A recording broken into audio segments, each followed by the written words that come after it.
Maravilha, então. Bora conversar sobre o que a gente viu rapidamente na última aula, né? A gente estava falando sobre acessar dados para poder utilizar isso aí para análise, né? E aí a gente tem uma discussão grande, porque trabalhar com dados é uma coisa interessante. Porque é super fácil e super rápido, né? Você colocar, né? A gente pegou os dados do Distrito Federal dos nascidos, dos nascimentos de 2017, E ele vem lá mostrando algumas informações. Rapidamente a gente conseguiu pegar um CSV, importar. A gente viu como que era o CSV, que o CSV, esse em específico do dados DF-Gov dos nascimentos, ele não era separado por vírgula, mas era separado por ponto e vírgula. Eu peguei esse exemplo justamente por não ser separado por vírgulas. E aí a gente começou a conversar, né? A gente tem uma biblioteca super foda, Plus Advanced, muito legal para manipulação de dados e grande volume de dados, que é o Pandas. O Pandas do Python é uma biblioteca super poderosa. E ela é poderosa mesmo porque ela te dá funcionalidades absurdas. Ela consegue tratar e manipular dados de várias fontes, né? Então, para a gente começar o processo, a gente faz o import dessa biblioteca. Existem alguns apelidos, assim como a gente usa lá no SQL, né? Alguma coisa, que a gente usa aqui também no Python. Por exemplo, quando se importa a biblioteca do Pandas, normalmente dá-se o apelido de PD. Então, PD é o apelido para pandas. Então, a gente tem aqui um import pandas SPD, justamente para que você possa ter essa biblioteca com apelido, uma escrita menor, né? Existem outras e a gente vai ver. Aqui, mostrando para vocês, a gente utilizou uma biblioteca, utilizou a biblioteca Pandas e um método dele, uma função chamada read CSV, leia um CSV, né? Só que a gente tem várias funções de leia. Você pode ler do clipboard, você pode ler CSV, que é o arquivo separado por vírgula, ou por ponto e vírgula, ou por outro caractere qualquer. Pode ser por tabulação também, porque aí você muda o separador de vírgula para o contrabarra T, que é o tab, né? E aí você consegue fazer a leitura. Eu já testei, que é o TSV, né? Não é o coma, é o tab, né? Você pode ler do Excel, a gente vai fazer um exemplo de ler do Excel. Esses daqui eu não sei do que são, mas eu ainda vou descobrir um dia. Ler HTML eu já testei, funciona. JSON já testei também. Orc, Park de não sei o que é, Pickle, não sei. SAS é um software o SAS ele é um software de análise de dados, assim como o SPSS, eles têm saídas específicas, né? Você pode fazer a leitura através de um SQL, só que aqui você tem que passar conexão, e aí você pode conectar com o que for. Eu testei alguns dias atrás, eu estava brincando, dá para testar com Postgre, SQLite, então tem várias possibilidades de conexão de bancos SQL, SQL Server, né?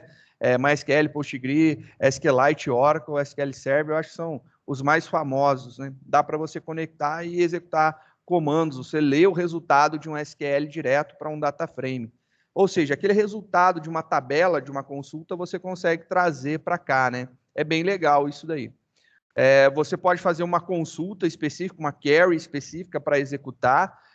Você também pode importar uma tabela direto da sua conexão SQL, com um banco SQL, né? O Stata é uma outra ferramenta de análise de dados. Você pode importar tables também direto. Então, a possibilidade é gigante. Não que seja limitado somente a isso. Existem, por exemplo, isso aqui é importante, né? Eu acho que é underline, se eu não estou enganado. PD. Underline, eu acho que são 2 ou 3, eu nunca lembro. Version 2. Version. Se você usar lá o PD. Underline, version, underline, você vai obter a versão do seu Pandas. E aí você vai descobrir que existem versões mais novas, né? Se você tiver instalado, por exemplo, um Anaconda na tua máquina, provavelmente você vai ter uma versão mais atualizada. Mas você pode pegar e falar que você quer atualizar para a versão X. E aí aumentam as ferramentas de leitura. Por exemplo, na versão 1.3, alguma coisa, você tem Read XML. E aí você fala assim, pô, XML, se eu tenho JSON, para que XML? Sei lá, vou falar uma coisa que você recebe um XML sempre. Nota fiscal eletrônica, né? A famosa, você tem o DANF e você recebe. E se você quiser processar isso daí de alguma forma, então você tem que atualizar a versão do teu Pandas para que ele tenha o suporte a XML para você fazer a leitura disso daí de forma mais otimizada. Assim como a gente tem problemas de versão em outras linguagens, a gente tem no Python também, dá a mesma coisa. Então, versões da própria biblioteca dão mais funcionalidades para você, versões mais antigas te deixam mais restrito, mas funciona bem para um monte de coisa. Utilizando a função para ler um CSV, a gente passa aqui o nome do arquivo com o caminho completo, né? Se você tiver no Windows, você substitui as contrabarras por duas, ou por duas contrabarras ou por duas barras e vai funcionar o endereço, né? Quando se você estiver executando local. Então, se você estiver rodando aí na tua máquina, você pode fazer isso daí. Você tem a opção de selecionar o separador por padrão, como eu falei, era o ponto e vírgula, e você tem o encoding, né? Que o encoding é a codificação de página do que você está lendo. Normalmente é o TF8, né? Se Deus fosse maravilhoso para todo mundo, brilhando o sol de todo mundo, fazendo todo mundo feliz, na sua imensa graça, todo mundo respeitaria a regra de vou exportar dados, eu vou exportar e gerar um UTF-8 com vírgula. Mas olha só, a gente já pegou um exemplo aqui, que é o sistema de nascimentos lá do Distrito Federal, e ele não é separado por vírgula, por ponto e vírgula. A gente vai ver alguns outros que o encoding é outro, então não é o UTF-8, pode ser lá aquele Win12 não sei das quantas, né? E aí você descobre qual que é o encode, o latim 1, conforme o cara separou os dados lá e gerou, utilizou os encodings malucos, você vai utilizar a mesma coisa, né? Então você tem que saber o encoding. Para fazer isso daí, existem algumas possibilidades. Para quem está no ambiente Windows, eu recomendaria o Notepad++, né? O Notepad++. Você baixa um arquivo CSV, abre nele, ele mostra o encoding. Se você não tiver certo e você quiser ajustar, você tem como alterar o encoding e salvar. E aí depois você coloca aqui o que você quiser, o que você salvou, que mostrou os caracteres corretamente ou para o qual você converteu. Tranquilo, você resolve bastante a vida em cima disso. Fazendo então aqui a conexão, eu lembro que para isso daqui acontecer, eu estou lendo do meu Drive, do meu Google Drive, né? Então, para lembrar, existe aqui uma conexão na pastinha. Você tem aqui a conexão, uma pastinha com o símbolo do Google Drive. Se ele não estiver conectado, você pode conectar. E por que eu recomendo essa conexão? A nossa conversa e a explicação é porque eu vou estar jogando dentro do meu Google Drive e eu não estou utilizando o espaço, né? Que é dessa máquina que ela está alocada. Porque quando ela for reciclada, eu posso perder isso daí, né? Vou perder o que eu upei aqui para processar. Então, joga dentro do teu drive, já era, vai ficar salvo os arquivos processados para você, e aí fica numa boa. Então, ele já conectou, na hora que eu abri, ele lembrou que tinha essa conexão, já ativou a conexão, mostrou lá, conectando com o Google Drive, pode demorar alguns instantes, ele conectou, mostrou, beleza. O meu, quando eu conecto, ele mostra o My Drive e o Shared Drives, e depois eu posso navegar dentro das minhas pastinhas, né? Então, eu tenho um monte de pastinha, vou navegar lá dentro delas. Os arquivos do Google Colab, ele salva aqui no Colab Notebooks, né?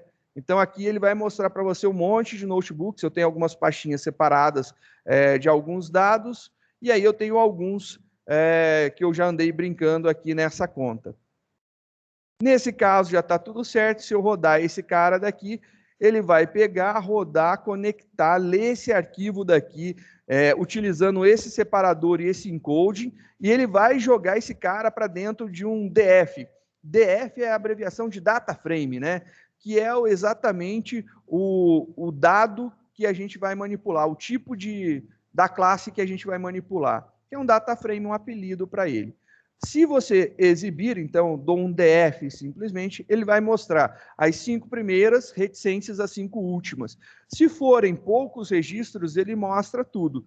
Nesse caso, como são os dados de nascimentos de um ano, são 12 registros, ele não segmenta, ele mostra tudo e está lá mostrando.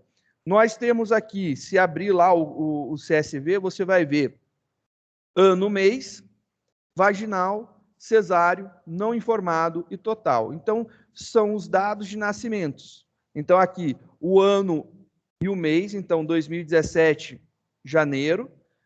Partos que foram normais, feitos através do nascimento normal, vaginal. Então, teve 2.235. Partos cesáreos, então, 2.409. Que não foi informado, ocorreu o parto, mas não foi informado o tipo do nascimento, né? Teve 9, então um total de 4.653 nascimentos no mês de janeiro, no Distrito Federal do ano de 2017. Então, é nascimento pra caramba. Algumas coisas que a gente pode fazer, né? Que a gente pode utilizar para analisar esses dados. Então, a gente já começou aqui, porque eu peguei esse aqui que eu sabia que era só número, é tudo bonitinho, facinho de ver, né? Vou mostrar, por exemplo, né, se eu quiser ver somente uma faixa dos meus valores. Eu tenho duas funções que eu posso utilizar. Eu posso utilizar o head, que eu vejo uma faixa superior, né, da cabeça, e eu posso usar o tail. Então, para fazer uma demonstração, eu vou colocar aqui um df.head. Se eu colocar somente um df.head, ele mostra os 5 primeiros registros. Então, um df. Se eu escrever certo, ele funciona melhor, né? Aí, ó, maravilha, ele mostrou os 5 primeiros, 0, 1, 2, 3, 4, 5 registros. Se eu pegar agora e colocar um df.head, entre parênteses, eu vou colocar 3. E executar esse cara, ele mostra apenas 3 linhas. Se eu colocar mais, ele mostra mais. Assim como eu tenho head, eu tenho tail. Então, a gente tem lá o df.tail, ele mostra os 5 últimos registros, é legal, porque a gente vai ter uma base aí que eu separei, que ela vai dar chabu. Se eu não estou enganado, é uma base que a gente vai ler do Excel. Ela vai dar um chabuzão e a gente vai ter que usar bastante o tail para identificar onde a gente vai cortar, né? E olha lá que legal, a gente vai ver os últimos 5 registros. Da mesma forma, a gente pode passar um número, né? Então, def.tail, eu vou passar lá 3 também. Ele vai mostrar os 3 últimos registros, que são exatamente esses valores daqui, né? Que ele está apresentando, os 3 últimos registros. Continuando, eu posso verificar, através do count, a quantidade de ocorrências de um campo. Porque olhando os nossos dados aqui, a gente sabe, porque aqui só tem 12 registros, que a gente está vendo tudo e não tem nada missing, né? Nada em branco, nada perdido, faltando, né? Se nós tivéssemos uma base com muitos registros, e eu falo para vocês que eu manipulo bases com muito registro, a gente vai fazer alguns testes aí com uma boa quantidade de registros. Eu estava manipulando uma base, por exemplo, hoje, que ela estava um mês de informação, ela tinha 185 mil registros. Um mês de informação, 185 mil registros. Se você quiser pegar um ano, multiplica isso aí por 12. Então, você tinha muito registro para poder olhar, não dá para ficar vendo o que está faltando. Então, com o count, a gente consegue um resumo rápido sobre os campos, a quantidade de ocorrências de valor em campos. Então, se o campo não é nulo, eu conto. Então, contar os campos que não são nulos. Se você manja um pouquinho de Excel, você vai falar assim, eu consigo fazer isso daí com a função, com uma função count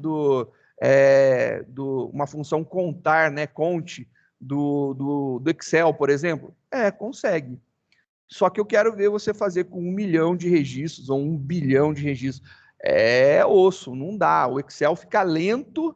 A gente pode até abrir uma base no Excel, tentar contar, você vai ver que não importa se é o Calc, se é o Excel, se é o Planilhas Online, né, o Planilhas do Google, ou Excel Online, cara, fica lento, fica ruim pra caramba. E assim, ele consome muito recurso, né? E isso daí é um problema para a gente, porque fica lento.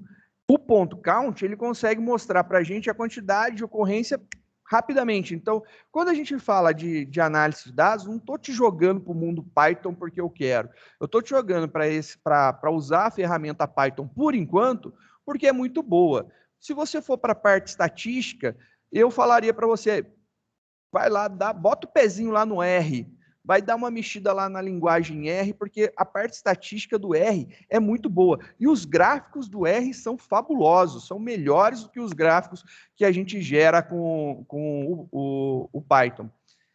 Difícil a gente fazer um gráfico no Python que fique melhor do que um gráfico no R. Normalmente os gráficos do R são muito melhores, tem detalhes, gráficos diferentões, da horas. Às vezes, para você gerar um gráfico, que você quer apresentar um gráfico, você quer fazer um recorte, você vai aprender um pouquinho de R para dar a solução só por conta do gráfico que você quer gerar, né? A gente tem um comando muito legal que é o describe. O describe, ele vai fazer um resumo de uma estatística descritiva, né? Quando a gente ouve describe, e inicialmente, quando eu comecei, o describe para mim era descrever a minha base. Não, na verdade, o describe é a estatística descritiva, né? Se você for ler um pouquinho sobre estatística descritiva, a gente vai fazer algumas análises importantes e interessantes. E o que tem na estatística descritiva? Ele traz aqui para a gente, primeiro, a contagem, que é exatamente o resultado do count. Você pode ver que todos trouxeram o valor 12. Então, está lá 12. Se tivesse menos, ele mostraria. Ele mostra para a gente a média dos valores. Então, a média dos valores, aqui ele pegou uma data, estava numérico, ele entendeu, calculou a média dos valores. Mas olha só aqui, 2.282, 67 dízima, né? Ele conseguiu chegar aqui nessa média desse valor. E aí você vem a alguns valores estatísticos interessantes que para a gente vai acabar fazendo sentido. A gente tem o STD, que é standard, né? Que é padrão, desvio padrão. Então ele tem aqui o desvio padrão dos dados, né? Quanto que esses dados estão variando, né? E aí a gente consegue ver aqui também os quartis. Então a gente tem aqui os 5 quartis, né? Ele pega o mínimo, qual que é o menor valor, e aí depois ele pega no 25%, no 1/4, né? Ele pega o primeiro 1/4, ele vai pegar o valor. No terceiro quartil, ele vai pegar lá o do meio ele é a mediana também. Então aqui os 50%, você vai ver nesse caso daqui, olha lá, ele vai trazer, quando é par, ele vai trazer a média dos dois valores centrais, né? Então, quando a gente tem uma mediana, ímpar, é o valor do meio. Quando a gente tem uma mediana, está calculando a mediana e a gente tem quantidades pares, a gente pega os dois do meio e calcula uma média aritmética simples desses dois valores. Nesse caso, seria isso daqui, ó. A gente pegaria o 5 e o 6, 1, 2, 3, 4, 5 e o 6. O 5 e o 6, esse mais esse, e divide por 2. Então, pega esse mais esse, divide por 2. Isso daí é a mediana. A média, você vai subir, vai somar todos esses caras daqui, e aí você vai descobrir, com a soma de todos esses caras, divide pela quantidade, você tem um valor médio dele. Voltando aqui, você ainda tem o terceiro quartil, que é o 75%, e tem o valor máximo.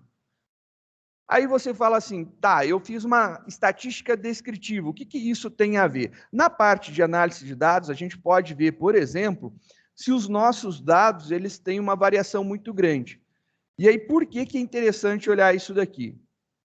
Quando você tem uma variação muito grande, e aí por que eu gosto de mostrar o describe, né?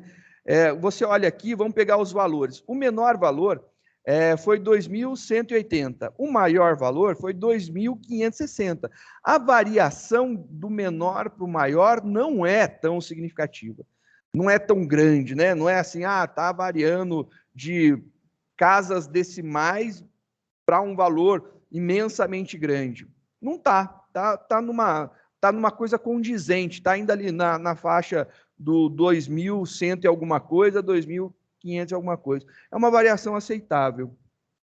A mesma coisa a gente pode ver aqui, olha lá, desse lado também a gente pode ver, nesse campo. Aqui a gente tem uma variação de 8 para 15, uma variação de 4,5 para 5.200, 4.500 para 5.200, valores super legais. Por que eu estou falando desse caso daqui, né?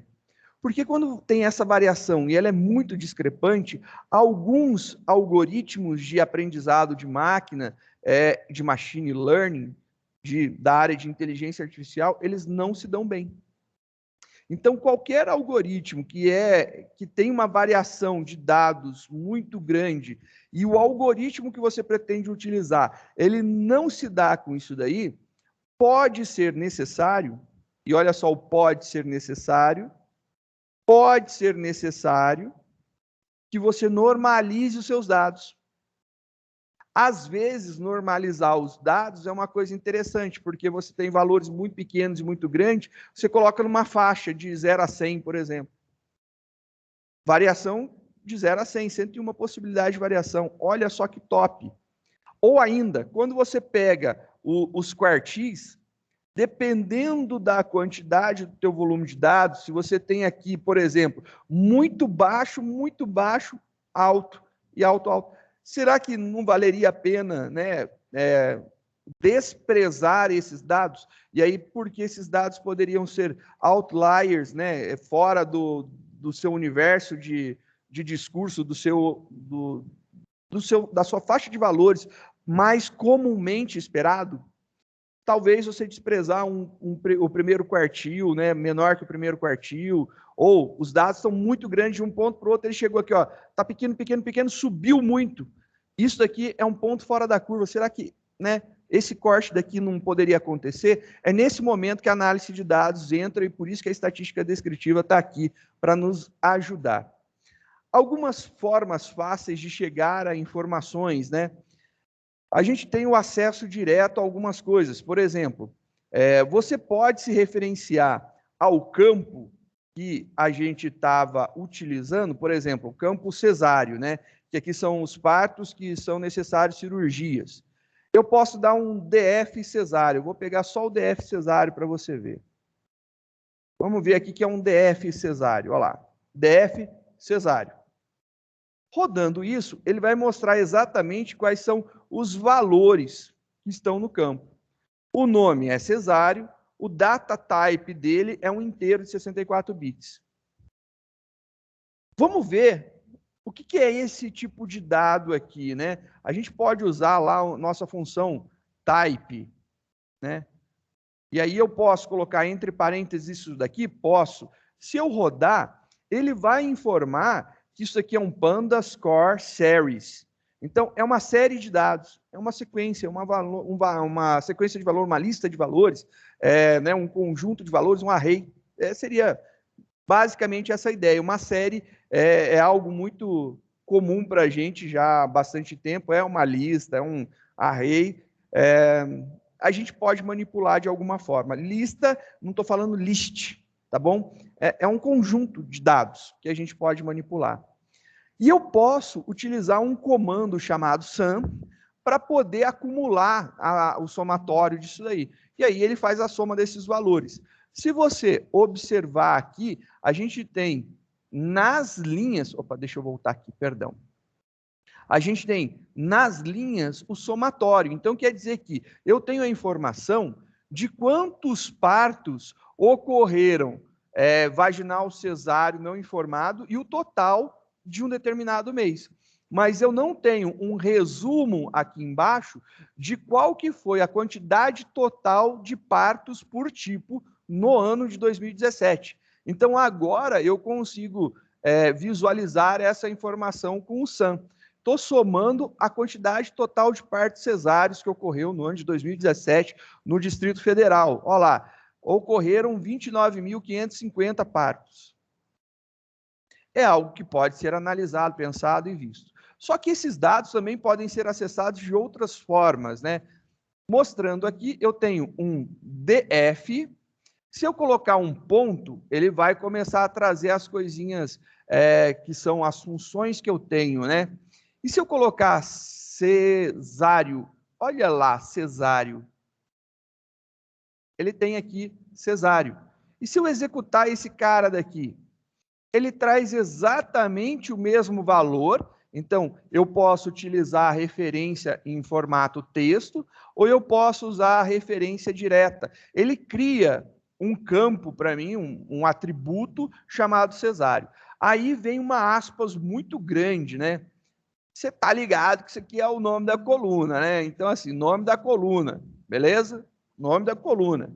Ele pegou aqui, ó, cesáreo, eu consigo acessar. O problema é que existem algumas colunas que a galera coloca espaço. Então, se fosse ano, espaço, mês, ele exibiria aqui. Mas ele não vai ter um df.ano, espaço, mês. Não vai preencher esse espaço com underline. Ele simplesmente não vai criar essa variável para a gente.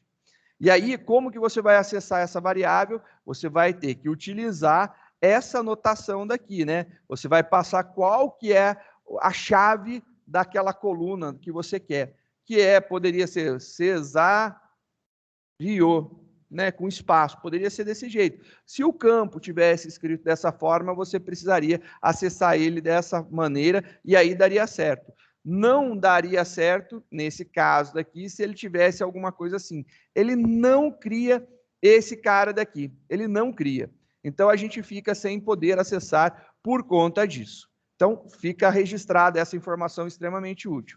Da mesma forma, eu poderia usar aqui para ver, né, o type. Então, se eu fizer um type df.cesáreo,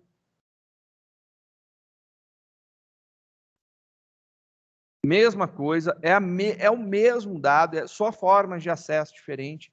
Se eu pegar e mandar fazer lá um sum de df.cesáreo e rodar isso daqui, ele deu 29.550, que é exatamente o mesmo valor que estava aqui. Então, as duas formas acessam o mesmo dado, a mesma informação.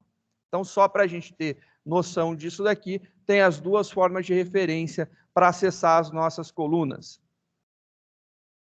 Mostrando os dados em um formato gráfico. A gente tem uma biblioteca chamada Matplotlib.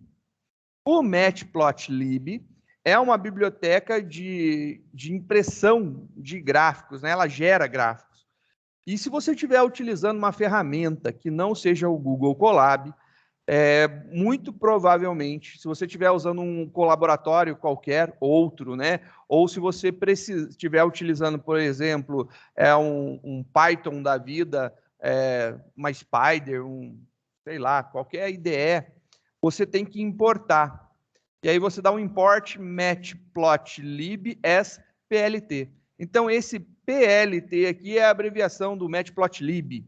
Então, é de impressão, de plot, de plotagem, né? Em alguns notebooks, você precisa colocar um %matplotlib inline. Esse comando daqui, ele vai indicar para o notebook que a saída do matplotlib deve ser mostrada dentro do próprio notebook, porque senão ele vai gerar um arquivo externo para você, ou vai abrir uma janela externa, vai tentar fazer alguma coisa para fora, né? Então, mostrando como que eu posso gerar gráficos rapidamente, né? Se eu pegar, por exemplo, aqui o cesáreo e colocar ponto plot, ele já vai mostrar para você aqui a função de plotagem e o ponto plot, só para a gente ver, ele tem algumas possibilidades de plotagem de gráficos, um bar. E aí, grandão, só um minutinho, pessoal.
Desculpa, nosso querido excelentíssimo senhor diretor veio aí fazer uma visita para a gente, aí eu dei uma paradinha, mas voltando, né? A gente tem aqui, você tem o gráfico de linha, que é uma solução legal, que é um gráfico comum. Você tem o bar, que é uma solução de gráfico de barra. Se você quiser linhas, barras horizontais, bar H, barras horizontais. E simplesmente, assim, eu dei nome da coluna, ponto plot, ponto tipo do gráfico que eu quero. É rápido de gerar. E por que eu falo com tanto ânimo, né? Faz no Excel. Sem zoeira, faz no Excel. Abre o Excel, pega esses dados, copia lá e tenta gerar um gráfico rápido. O Excel mais novão, né, o 365, última atualização, aquele online, ele tem umas ferramentas que ajudam bastante, mas não é tão simplório, né? Você pegar e fazer e ele já trazer tudo rapidinho, né? Então, a gente tem algumas facilidades que eu acho que são atrativas para análises rápidas. Aqui, esse gráfico, eu estava conversando com o Gui. Gui, você vai lembrar, olha só, o Gui me mostrou uma imagem de uns gráficos dele e eu falei para ele, Guilherme, parece que está tendo uma variação muito abrupta, né, de um dia para o outro. Mas não é, cara, o negócio é muito sutil. Se você mudar a sua... Quando você olha o seu gráfico, parece aqui que estava mais ou menos, caiu, foi lá em cima, caiu. Parece que é uma variação tão grande, né? Mas se você olhar aqui, essa variação ela parece ser grande porque o nosso eixo está começando em 2.300. Ele não está começando no zero. E aí, se começar no eixo 0, você vai ver que esse gráfico ele fica mais suavizado, ele vai ficar uma linha lá em cima, mas ele fica mais suavizado de ser visualizado, né? Então, não vai dar uma sensação de que, olha só a diferença daqui a aqui. Quem olha pensa que foi de 0 ao máximo, né? E não foi. Foi lá de 2.000, quase 2.300 a 2.600, uma variação de 350. Entendeu que não é uma variação tão grande? Não é tão grande dentro do nosso universo. A gente está falando de 2.000, de 2.300 para 2.600, 300 de diferença, é pouca coisa. Então, o gráfico é um problema sério, mas ele engana. Existe um livro muito bom, eu tenho ele, e eu recomendo, é o Storytelling com Dados. O Storytelling com Dados, ele não vai te ensinar a programar, ele não vai mostrar como usar a biblioteca XYZ para gráficos, mas ele vai te dar uma noção muito bacana de como fazer representações gráficas significativas. Os gráficos padrões que a gente utiliza, eles são maliciosos. E não é por maldade, é a exibição, o resultado final. Se você olhar aqui um gráfico de linha, está parecendo que está tendo uma variação muito grande. Não está tendo uma variação tão grande. Se eu colocar, por exemplo, um gráfico de barras verticais, você vai ver que realmente a variação, ó, não é tão significativa. Coisa que parecia ser monstruosa, né? Vou colocar aqui antes para a gente ver, né? Olha lá, vou colocar aqui antes. Gráfico de linhas. Line. Opa, não linha. Olha só, cara. É exatamente, a gente está pegando a mesma coluna, Cesário é a mesma coluna. Aqui você tem um achismo que está tendo uma variação tão grande. Olha essa diferença aqui. Olha o que ela é. Sacou? Que esse gráfico daqui, ele parece estar muito estável, né? Quando você quer dar um zoom nessa diferença, esse daqui tá bom. Quando você não quer que seja acentuada essa diferença, então você tem aqui esse gráfico se apresenta melhor. Talvez se começasse esse gráfico do eixo 0, né, do Y aqui começando no 0, ficaria melhor. É só um ajuste, mas são ajustes interessantes que podem nos enganar. A um primeiro momento, isso aqui pode induzir que de janeiro para fevereiro teve um crescimento abrupto em nascimentos. E aí, obviamente, a gente conta 9 meses para trás e vai ver os meses que fazem referência para quem nasceu em janeiro. Quer dizer, aqui foi mês de fevereiro para março, né? De fevereiro para março, como que foi a diferença? E aqui você olha e vai ver, teve uma diferença, né? Mas não foi tão grande assim. Você vê que as diferenças ocorrem. Aqui foi muito pouco, aumentou, depois diminuiu, aumentou. Você vê aí uma subida leve, e aí você tem a percepção. Então, a análise de dados tem que tomar cuidado na hora que você utiliza uma ferramenta gráfica de visualização, para que ela não te engane e para que, quando você utilize isso daqui para entrega de valor para um cliente, que ela não engane o teu cliente. Que você veja, se for o teu objetivo destacar, assim é melhor. Se o teu objetivo não é destacar dessa forma tão abrupta, mas mostrar dessa forma aqui, talvez seja melhor. E aí existem outros gráficos, são 2 gráficos bem simples, né? E aí a gente acabou aqui o de nascimentos.